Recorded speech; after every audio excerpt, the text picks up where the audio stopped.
Well, as I've looked back at my time in Madison from 1960 to 65, what has been interesting to me is that when I got to Madison, as I said earlier, there was a very rich radical tradition, and on the campus there was a very strong left intellectual tradition, mainly in the amongst graduate students.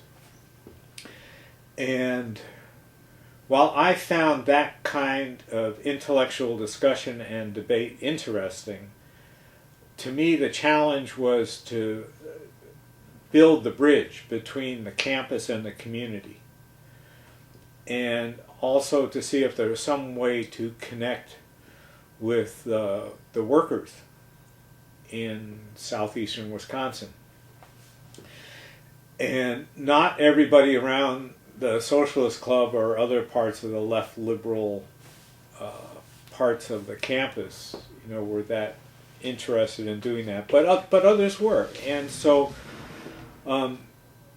we also had, getting into the community was also propelled by the students who got involved in SNCC and had gone to the South early on, who were part of the earliest of the voter registration drives and experienced direct action, who had been, whether they were talking to sharecroppers, and I was going to be talking to machinists at the tool and die works in Madison. The point was talking to people who were not students and were not professional intellectual.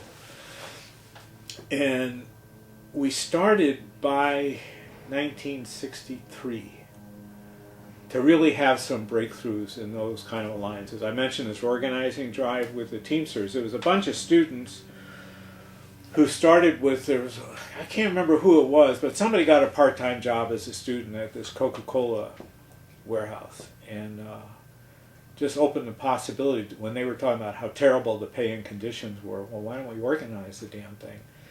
And then, of course, my upbringing was to find out which union would have jurisdiction.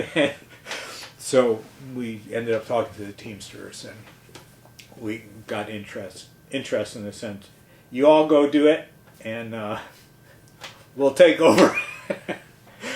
But it was interesting, and we lost the election ultimately, but it was a great experience and built some ties with the community.